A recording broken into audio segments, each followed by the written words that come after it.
Bharatiya Janata party के प्रदेश अध्यक्ष रविंदर रैना को लेकर एक खबर आ रही है। कुछ वेब पोर्टल्स पर एक खबर चली है जिसमें यह कहा गया है कि भारतीय जनता पार्टी के प्रदेश अध्यक्ष रविंदर रैना से इस्तीफा मांगा गया है और कई जगह पर यह कह भी दिया गया है कि उनका इस्तीफा कबूल भी हो गया है और कई जगह पर यह चल रहा है कि उनसे इस्तीफा ले लिया गया है। यह खबर चली है।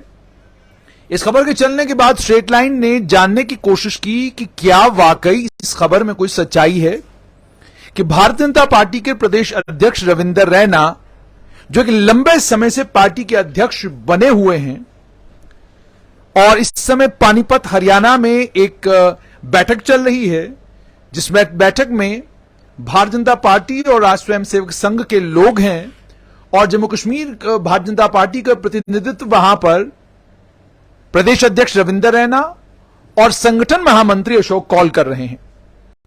क्या वाकई वहां पर रविंदर रैना को लेकर यह चर्चा चली?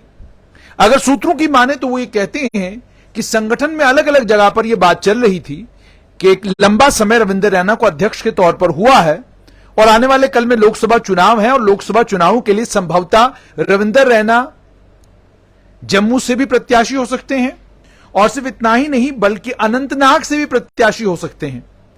अब इन दोनों जगहों से अगर वो प्रत्याशी किसी भी जगह से हो सकते हैं तो इन संभावनाओं को ध्यान में रखते हुए रविंदर रैना को इस कार्यभार से मुक्त कर दिया जाए और उन्हें मौका दिया जाए कि वो क्षेत्र में जाएं और क्षेत्र में जाकर वो काम करें। यह बात चल पड़ी। इस बात के चलने के बाद अब अध्यक्ष के पद के लिए कौन दावेदार हैं, इस पर भी सोच विचार हुआ। सूत्र ये बताते हैं कि 4 नामों पर चर्चा भी चली।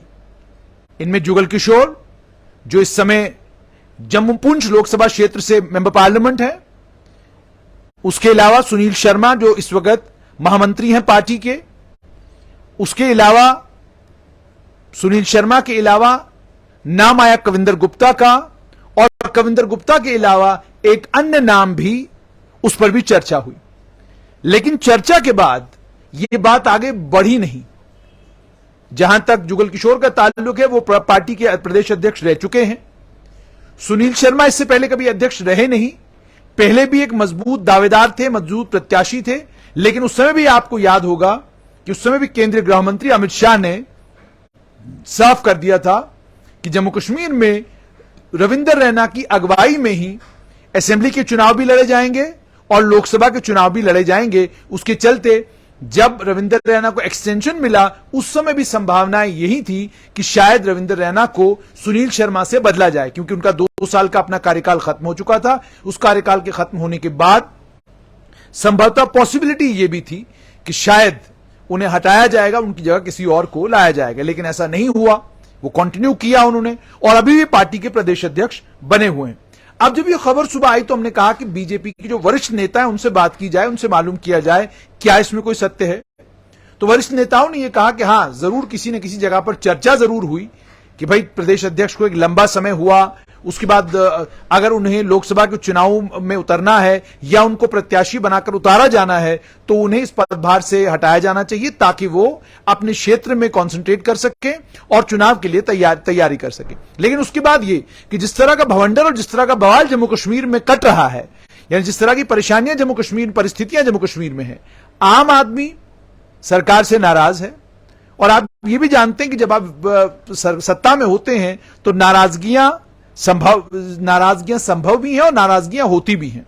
उसके चलते एंटी इनकम्बेंसी का मुकाबला कौन करेगा। और आपने देखा होगा ये कि प्रदेश अध्यक्ष के तौर पर रविंदर रैना वहां कूद जाते हैं जहां पर आमतौर पर हमने प्रदेश अध्यक्षों को कूदते हुए नहीं देखा। और हमने देखा है कि प्रदेश अध्यक्ष उन हालात से, इन सिचुएशन से बचते रहते हैं।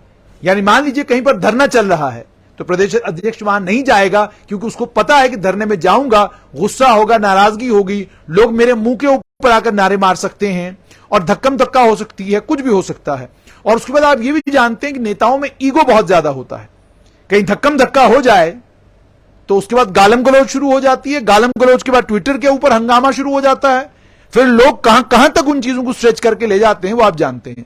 लेकिन रविंदर रैना को आपने देखा होगा कि जितना भी उनका कार्यकाल अभी तक गया है उस सारे कार्यकाल में अलग अलग जगह पर आंदोलन चल रहे होते थे और आंदोलन के बीच में रविंदर रैना कूद जाते। पार्टी हेडक्वार्टर के बाहर एक बड़ा जनसमूह आया युवाओं का, और युवा बाहर खड़े थे और गुस्से में थे, नाराज थे। आपको यह भी याद होगा कि उस समय भी रविंदर रैना बाहर आए, युवाओं के बीच में बैठे और उन्हें कहा कि मैं आपके साथ हूं, आइए मिलकर सरकार के साथ ये लड़ाई लड़ें। जितनी बार भी प्रदर्शन हुआ, धरना लगा, कुछ भी हुआ, आपने प्रदेश अध्यक्ष को लोगों के बीच में जाते हुए देखा। उसके बाद एक और बड़ा टेस्ट रविंदर रैना के लिए आया। वो टेस्ट था डांगरी।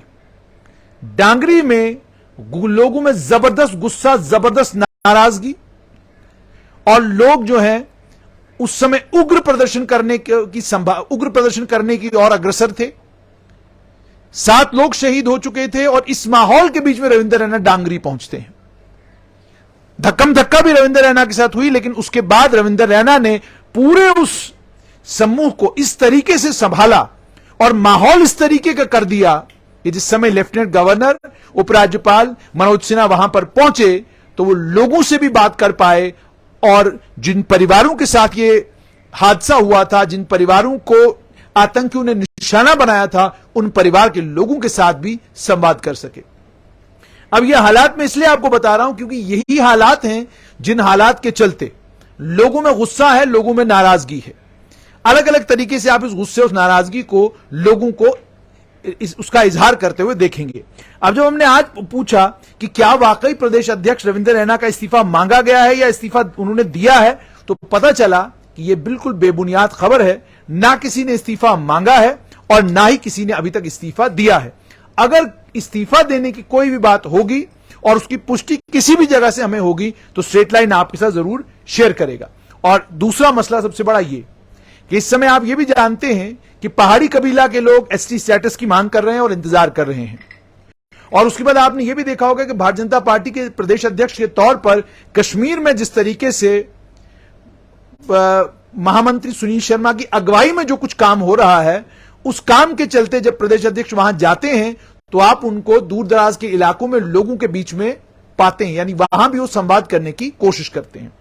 अब इसके चलते क्या कारण होगा जिस कारण से रविंदर रैना को बदला जाएगा, और इस समय आप क्यों बदलेंगे? जब हमने इसकी बात भी की तो पार्टी के ही कुछ अंदर के लोग बताते हैं कि एक कारण हो सकता है जिस कारण से रविंदर रैना को बदला जाए। जैसे मैंने आपको कहा कि लोकसभा के चुनावों को ध्यान में रखते हुए बदला जा सकता है, लेकिन लोकसभा के चुनाव तो जो कार्यकाल है, इस कार्यकाल में कौन पार्टी का अध्यक्ष बनना चाहेगा, यह बड़ा सवाल है। कि आप जानते हो लोग नाराज हैं, आप जानते हैं लोग गुस्से में हैं, आपने लोगों के गुस्से और नाराजगी का सामना करना है। ये कौन सा भारतीय जनता पार्टी का नेता है जो आकर इसका सामना करेगा, ये भी देखना होगा।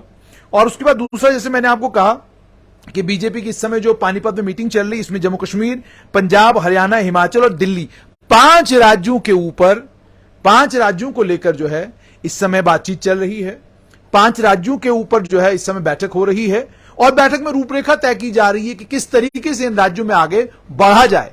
चुनावों को लेकर भी बातचीत, वहां के यहां इन राज्यों के हालात को लेकर भी बातचीत, और जम्मू कश्मीर केंद्र शासित प्रदेश के हालात को लेकर तो खास तौर पर बातचीत हो रही है। तो आज इस समय भारतीय जनता पार्टी के प्रदेश अध्यक्ष रविंदर रैना भी और संगठन महामंत्री अशोक कौल दोनों इस समय पानीपत में हैं। अभी तक की खबर यह है, यानी 4 बज रहे हैं, ना इस्तीफा किसी ने मांगा है और ना ही रविंदर रैना ने अभी तक इस्तीफा दिया है।